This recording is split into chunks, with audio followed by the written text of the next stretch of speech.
সারা রাত বৃষ্টি হয়েছে, সকাল থেকে অতটা বৃষ্টি হয় নাই, একদম খুব সকালে গুড়ি গুড়ি বৃষ্টি ছিল, মোটামুটি এখন রোদ উঠে গেছে। আজকে খুকির বাবাকে বলছি যাওয়ার সময় আমাকে নিয়ে যাও বাজার, আজকে আমি করে নিয়ে আসবো। ওনাকে যদি বলতাম বাজার দিয়ে যাও তবে রাগ উঠে যেত, ও বলি নাই। এমনিতেই বৃষ্টির জন্য বেলা হয়ে গেছে, তো আমি বাজার থেকে আনলাম আজকে অল্প খাসির মাংস আর কাতলা মাছ। কাতলা মাছ অল্প আনছি, খাসির মাংস অল্প আনছি। গিয়ে দেখি বাজারে খাসিটা কাটছে একদম ফ্রেশ, ভাবছিলাম যাওয়ার সময় যে কোনো একটা আনবো, তো একদম ফ্রেশ ফ্রেশ এলাম। কাতলা মাছ আনছি, খাসির মাংস আনছি, আর এদিকে উনান জ্বালিয়ে গরম জল বসিয়ে দিচ্ছি। গরম জলে রান্না করবো, তাড়াতাড়ি রান্না হয়ে যাবে। গ্যাসের ক্রাইসিস তো এখনো মিটে নাই, গরম জল এখানে করি আর একটু আর দু রান্না বাড়ি তো এখানেই করি, উনানেই করি। গ্যাস অল্প থাকে, সেটা ওই যে রাতে ভাত চা দুধ টুধ জাল দাও ওসব হয়। কাতলা মাছ কেটে আনছো? আজকে আর কোনো কিছু গোটা আনি নাই। বাজারে যখন তেলটা ভালো, বাজারে যখন গেছি তখনও তো বৃষ্টি বৃষ্টি, ভাবলাম যে আজকে আর গোটা নিব না, কেটেই নিই একবারে। গরম জলের হাঁড়ি নামিয়ে রেখে উনানে কড়াই বসাই। উনানে কড়াই গরম হোক, ফোড়নে পেঁয়াজ গুলো তুলে নিই।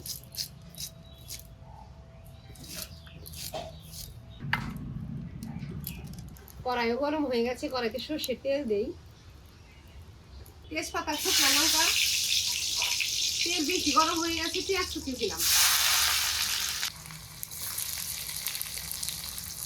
গোটা জিরে এলাচ দারচিনি। আজকে খুকি মিক্সিতেই মশলা করে দিচ্ছে, মশলার মধ্যে আদা আর পেঁয়াজ বাটা, হলুদ গুঁড়ো, অল্প লঙ্কার গুঁড়ো আর কাঁচা লঙ্কা চিড়ে দিব, স্বাদ মতো নুন। ফোড়নে বেশি করে তেল দিচ্ছি, মাংস মাখানোর সময় অল্প তেল দিব। আজকে তো ভাবছিলাম মাংস আর মেখে দিতে পারবো না, তবে পেঁয়াজটা ভাজা ভাজা হতে হতে একটু মাংসটা মেখে নিচ্ছি।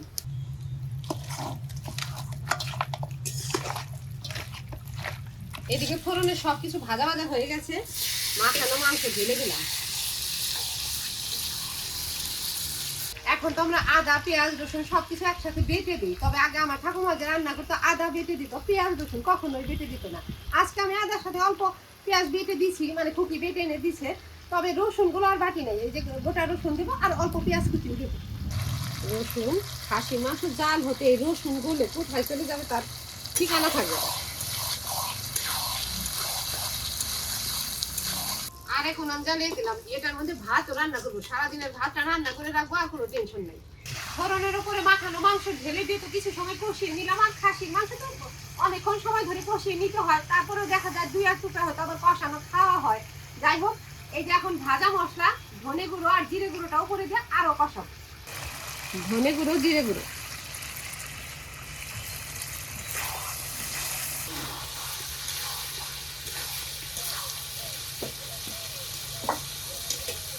গরম জলে আছে উনানে হাঁড়িটা বসাইলাম, আর খুকি যা তো একটু চালটা ধুয়ে নিয়ে আয়। এটা তো জল গরমের হাঁড়ি না, ওই যে ওটা জল গরমের হাঁড়ি না? আজকে ভাত আর না, এই হাঁড়িতে করবো দেখে এই হাঁড়িতেই গরম জল বসেছি। ও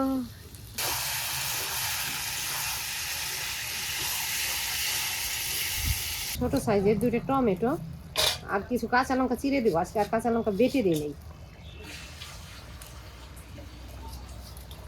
এখন ভাতের চালগুলো হাঁড়িতে দিয়ে দিই।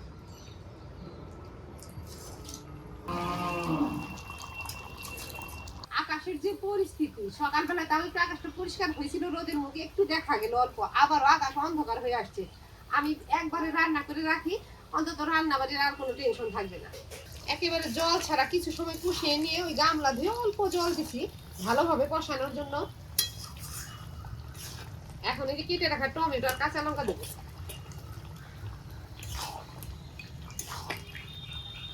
মাংস রান্না করতে গেলে এমন ভাবে কষাতে হয়, সব মশলা টসলা দিয়ে এমন ভাবে কষাতে হয় যাতে খুকি দুই এক টুকরা এমনি এমনিও খেতে পারে। তারপরে আবার ঝোল দেই, আলু দিয়ে ঝোল, ওটা পরের কথা। তবে একদম সব মশলা দিয়ে ভালোভাবে কষিয়ে নিতে হয় যাতে খাওয়া যায়।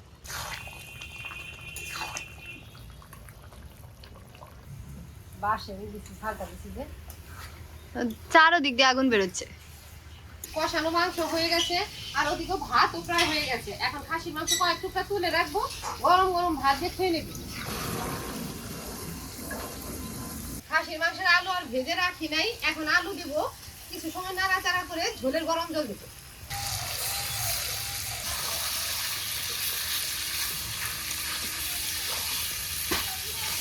ভালোভাবে কষানো হয়ে গেছে, ঝোলের গরম জল দিয়ে দিলাম। ভাত রান্না হয়ে গেছে, এখনই নামিয়ে দেবো হাঁড়িটা। হাঁড়িটা এখানে নামিয়ে রাখলাম। ভাতের হাঁড়ি নামিয়ে কড়াইতে জল বসাইছি, জলের মধ্যে ফুলকপি আর আলুটা দিয়ে রাখি। আজকে কাতলা মাছ, আলু আর ফুলকপি দিয়ে রান্না করব। এখনো তো মাছ দেওয়া হয় নাই। মাংসের উপরে গরম মশলা গুঁড়ো ছড়িয়ে দিয়ে গরম উনানে বসানো থাক, আমি গিয়ে মাছটা ধুয়ে নিয়ে আসি। গরম মশলার গুঁড়ো,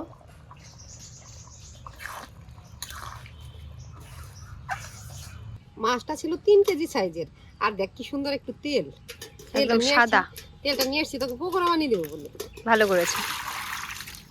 আমি তো সব সময় বাড়িতে এনে মাছ কাটি, অল্প মাছও যদি কেটে আনি 1 কেজি, হাফ কেজি, তারপরে বাড়িতে এনে আঁশ ছাড়াই, নইলে ওরা কি করে উপরের তেলটা না ফেলে দেয়। এই যে আজকেরটাও দিছে, সাদা হয়ে গেছে এর জন্য তেলটা ফেলে দিছে। আমি বললাম খুকি তেল খেতে পছন্দ করে, বলে আমাদের এত বড় দা, ওইভাবে তো করতে পারবো না, এমন করে চেঁচে চেঁচে তেল সহই ফেলায়। মাছ ধুয়ে নিয়ে এসে নুন হলুদ ছড়িয়ে দিলাম। মাছটা মেখে নিয়ে মাংসটা ঢেলে দেবো। মাংস রান্না হয়ে গেছে, ঢেলে দিয়ে কড়াই ধুয়ে নিয়ে এসে মাছ বসাবো।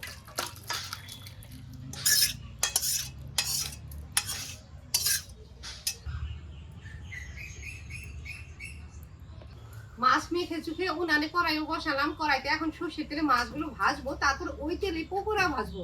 তারপর যতটুকু তেল ভাজবে ওখানে ফোড়ন দিয়ে তরকারি বসাবো। কড়াইতে দিলাম সর্ষের তেল, তেলও গরম হয়ে গেছে। আর যে কয় পিস মাছ 2 বারে ভাজতে হবে।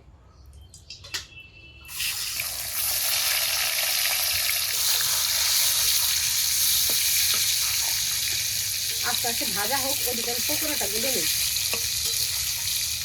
কাঁচা লঙ্কা কুচি, পেঁয়াজ কুচি, আর এটার মধ্যে সব কিছু নিচ্ছি।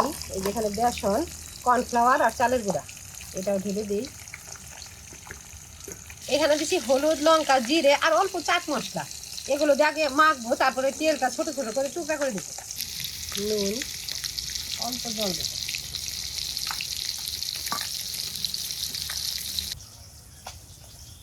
তেল ছোট ছোট করে কেটে ওই পেঁয়াজের মতো করে ভাজবো। একটু পেঁয়াজ বেশি দিছি।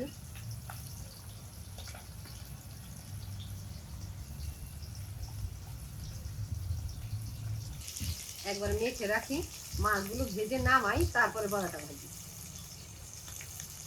আজকে আলু আর ফুলকপি দিয়ে কাতলা মাছের রসা করবো, তাই জন্য এই যে কাতলা মাছগুলো কড়া করে ভাজলাম। যদি ভাপা করতাম, কালিয়া করতাম, সর্ষে দিয়ে করতাম, তখন অন্য কথা ছিল, এত ভাজা যেত না। তবে বাকি পিসগুলো ভাজি। এখানে বাকি 4 পিস নাই, এটা কাটতে নিছিল, কাটে নাই।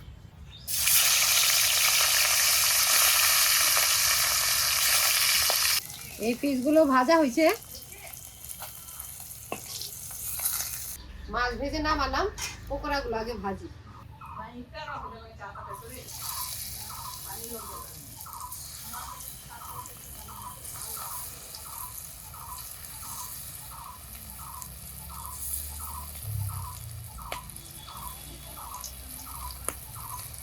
সবগুলো দিয়ে দিবা?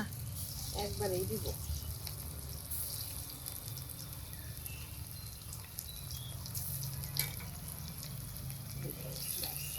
মাছের গুলো ভাজা হয়ে গেছে, এখন নেড়ে চেড়ে ভেজে নিই।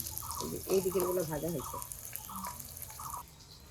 আলু ফুলকপি গরম জলে বসিয়ে রাখছিলাম, গরম জল থেকে ছেঁকে তুলে নিই। কড়াইটা আগে ভেজে নেব, তারপরে ফোড়ন দেব, তারপর ফোড়ন দিয়ে বসাবো তরকারিটা।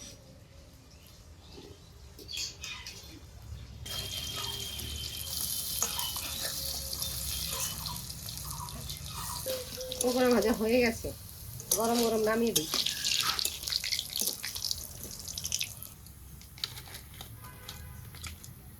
বড়াগুলো ভেজে নামালাম। এই তেলে আগে আলু ফুলকপি গুলো ভেজে নিই।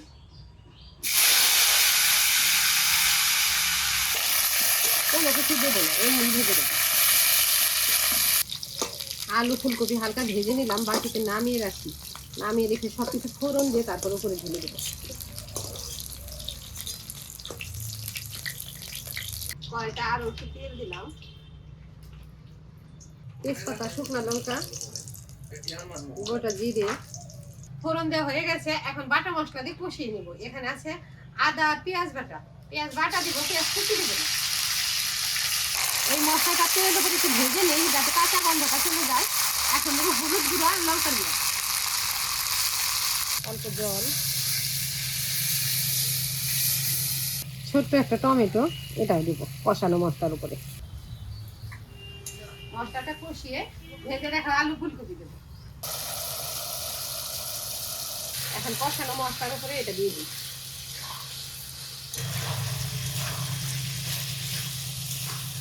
মশলার সাথে কষিয়ে একেবারে ভাজা ভাজা করে নিলাম। এখন ঝোলের জল দিব।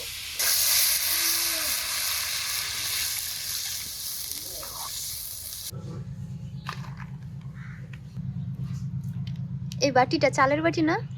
চালের বস্তার মধ্যে ফ্রি ছিল। হ্যাঁ, লেখাও আছে নাম আবার।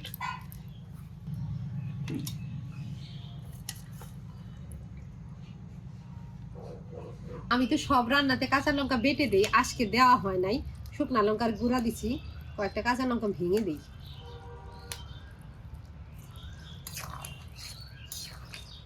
উনানে খাসির মাংস রান্না হয়েছে, বেশ আঁচ আছে, আর জাল দিব না। তবে এখন মাছগুলো দিয়ে দিব। মাছ দিয়ে একটু সময় জাল হবে, বসিয়ে রাখবো উনানে। মাছগুলো একবারে ঢেলেই দিব, ভেঙে যাওয়ার একটু ভয় নাই।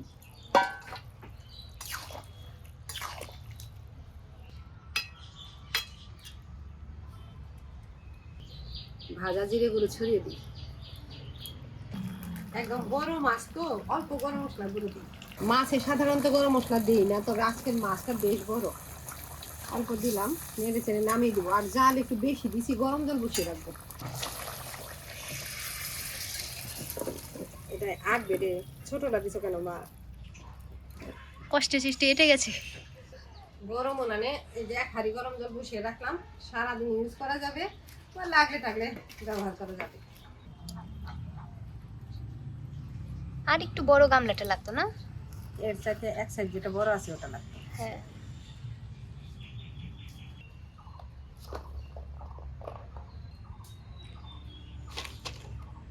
নিচে থাল দিছো তাই না? তরটাই দিছি, পাতলা থালা তো খেতে পারবে না, দেখে নিচে একটা থাল দিছি। যে থাল আছে।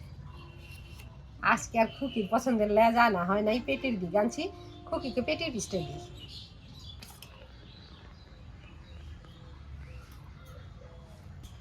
একটা আলু নিলাম, আলু খেতে বেশি পছন্দ করি।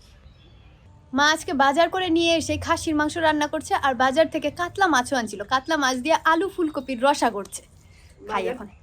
বাজার থেকে যখন আনছি ভাবছি 2 দিন রান্না করবো, আবার ভাবলাম মাছটা আবার ফ্রিজে ঢুকাবো, নাই করলাম। আজকেই রান্না করে ফেলি। অল্প অল্পই আনছি, খাসির মাংস আনছি হাফ কেজির অল্প উপরে, আর কাতলা মাছ আর মেপে আনি নাই, 200 টাকা আনছি। 7 পিস 8 পিস হয়েছে। ওই তো সারাদিন যাবে, দুপুর রাত, আর মাংসটা কালকে সকাল অব্দি যাবে। ফ্রিজে রেখে